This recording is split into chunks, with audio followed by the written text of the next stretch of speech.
The moniker of street level is always kind of confusing to me. Like, sure, these people do fight street crime at some points, but they also can fight cosmic deities, so where do you really draw the line? But you know what, I went on the wiki and this is who they deemed as street level, so here you go. This is the powerful street level superheroes from Marvel. Let's do it. In at 10, Punisher. Lieutenant Francis, or Frank Castle, also known as the Punisher, is a former Italian-American U.S. Marine who served in multiple tours of duty, including the Synagogue War. This bravery in combat earned him the Bronze Star, Silver Star, and 4 Purple Hearts. Tragedy struck though when his wife Maria and children Lisa and Frank Jr. were killed after witnessing a mafia hit. Consumed by grief and driven by vengeance, Frank transformed into the Punisher, sporting a distinctive head skull on his chest, and he made it his life's mission to eradicate organized crime in all of its forms. Armed with cutting-edge weaponry, he wages a relentless war against criminals as just his own self, like a lone wolf, drawing upon his combat skills, expertise in guerrilla and urban warfare, and sharp destructive tactics. The Punisher adopts very hostile means of taking out the mafia and hunts down those who he deems responsible for eliminating his family. But yeah, dude's a dark hero unless he's having food fights with Archie Andrews, which actually happened. In at 9, Black Widow. Natasha Romanoff's early life is the subject of varying accounts. One version tells of a fire in Stalingrad in 1928 that consumed the building where infant Natasha and her mother resided. In a desperate act, Natasha's mother threw her out the window to safety, where she was caught by a Russian soldier named Ivan Petrovich. Ivan became her steadfast guardian and foster father throughout her life. Another account places the fire during the Battle of Stalingrad in autumn of 1942. While under Ivan's protection, Natasha was abducted by Baron von Strucker and taken to the Hand, an organization of assassins in Madripoor. However, it was revealed that Natasha had been working undercover, following orders from an undisclosed source. Her abduction served as a ruse to infiltrate the Hand and assassinate their leader, the Onin. Logan, also known as Wolverine, intervened and killed the Onin instead, simultaneously freeing Captain America.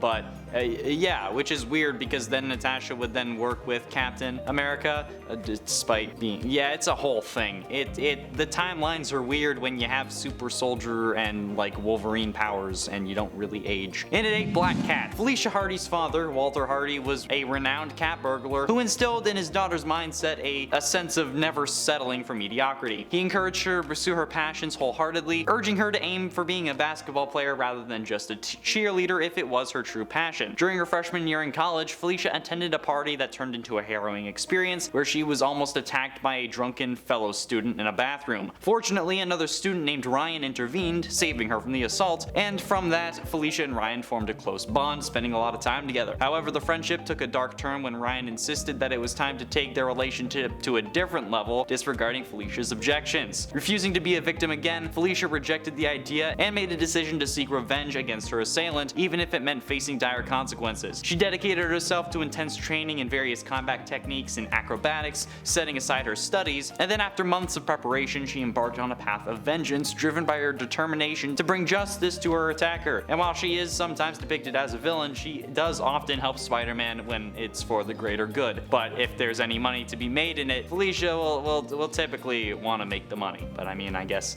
I can understand that. You love a girl with spunk. And at 7, Elektra. Elektra spent years working as a bounty hunter and hired assassin. During a contract in New York City, she discovered that the blind adventurer of Daredevil was actually Matt Murdock. They then joined forces to combat Bullseye, who was suffering from a deteriorating mental state caused by a tumor. While Daredevil did disapprove of Elektra's profession, their connection remained strong, and after escaping from Pleasant Hill, Elektra sought redemption for the lives that she had taken by applying to rejoin S.H.I.E.L.D. She aimed to cleanse her conscience and make amends, and her initial assignment involved taking charge of Phil Coulson's former team. Yes, that Phil Coulson. As a part of her duties, she was tasked with apprehending Coulson for his interference with Captain Marvel's plans regarding the Inhuman profiler Ulysses Kane and his predictive justice. Elektra's involvement also aided S.H.I.E.L.D. director Maria Hill, yes, Robin Scherbatsky, in uncovering a mole within Coulson's team, who was eventually revealed to be Leo Fitz. And at 6, Hawkeye. Clint Barton, also known as Hawkeye, is a highly skilled marksman and archer from America, where he started his journey initially as a circus performer and minor supervillain, but eventually became a valued member of the Avengers Avengers. Despite occasional conflicts with the team, Clint always returned to fight alongside his fellow Avengers against any threat, cause, you know,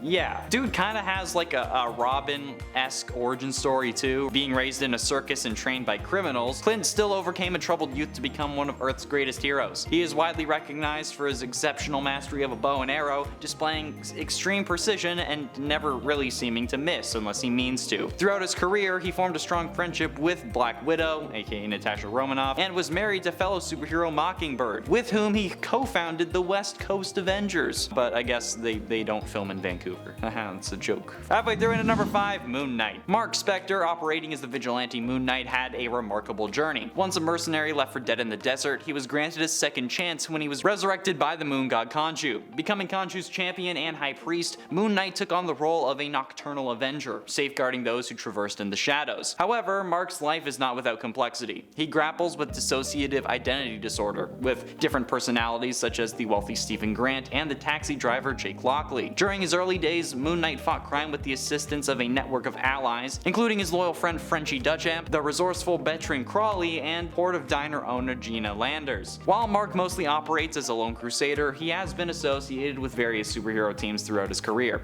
He served as a member of the West Coast Avengers, the Secret Avengers, and the Heroes for Hire. But yeah, Moon Knight is kind of a dope thing that was actually pretty niche until the series came out anyway. And at 4, Deadpool. Yeah. Okay, you knew this was gonna happen. Wade's recollections of his childhood are filled with conflicting memories. At times, he remembers his father abandoning his pregnant mother, leading to her directing anger towards him until Wade grew up and started hurting her instead. Or on the other hand, he's also recalled his mother passing away when he was 5, leaving him in the care of his father, who was a military officer. Nonetheless, Wade's account of his father being an absent figure who told bad jokes and left him with his mother when he was young kinda contradicted earlier memories, but yeah, it's Deadpool. You can't really believe anything he says, but you also kind of have to believe everything he says, otherwise you have nothing. It's kind of like FNAF in that way. But his mother, in that version, sought solace in humor, alcohol, and home shopping networks. Kind of like every aunt on TV ever. Wade believed that running away from home would spare his mother from spending what little money they had on him, but in a surprising twist, it was eventually revealed that Wade's parents were still together and living in Canada. They had preserved his room just as he had left it, but upon returning as an adult, Wade failed to recognize the house, his parents, or his own room. So yeah, that's complicated. That sounds like a Disney Channel original movie. I'm not even kidding. I feel like this is actually a Disney Channel movie plot. And at 3, Captain America. Steve Rogers, also known as Captain America, the first Avenger, faced numerous health issues that led to his rejection by the US Army during World War II. However, he seized the opportunity to volunteer for Project Rebirth, a program that administered the super soldier serum developed by Dr. Abraham Erskine. This transformative serum greatly enhanced his frail physique, something that I could use, elevating him to the peak of human physicality. Known as the Sentinel of Liberty, Captain America fought alongside his closest ally Bucky Barnes and the Invaders, aiding the Allies in achieving victory in the war. However, his fate took a turn when he was lost at sea and remained frozen in suspended animation for several decades. I don't know how that could happen in an ocean, but okay, that's fine. Suspension of belief, it's comics. Eventually, he thawed out in the modern era and then continued his valiant struggle alongside a new team of allies, the Avengers. Captain America's unwavering loyalty lies not with politicians or governments, but with the timeless principles of freedom, equality, and justice that embody the American dream, which is kind of contradictive because that means that he would be loyal to the American government because it's the American dream, but oh well, I digress. But yeah, he has superpowers and he's a street hero, apparently, so there you go, blame the wiki not. Penultimately, in number 2, Spider-Man. Yep, Spider-Man's on this list too. Spider-Man, often known as a lone vigilante, has become an integral part of the superhero community and has forged strong alliances with various teams like the Fantastic Four and Avengers. Along his journey, he's faced formidable adversaries including Doc Ock, Electro, Kraven the Hunter, Mysterio, Venom, Green Goblin, who's obviously his arch nemesis who actually resulted in the death of Gwen Stacy. But in his civilian life, Peter's just kind of a dude. He's not really supposed to be that handsome, he's not cool, he's not fun, but he does actually have a support network that includes Mary Jane Watson, Harry Osborn, Flash Thompson, and at times J. Jonah Jameson, despite him literally trashing Spider-Man at all times, but again, he doesn't know, so it's a toss-up. But following the ups and downs of his startup company, Parker Industries, Peter had to balance his Spider-Man duties with returning to college, all while becoming the target of a malevolent entity known as Kindred, which tormented him relentlessly. But again, somehow, the dude has to pull his punches, otherwise he'll just kill someone by flicking them, and he's considered a street hero because he fights thugs, I guess. Dude's been to space. Dude has had the power cosmic. How is he a street level villain or superhero? Whatever. It doesn't matter. How is he street level anything?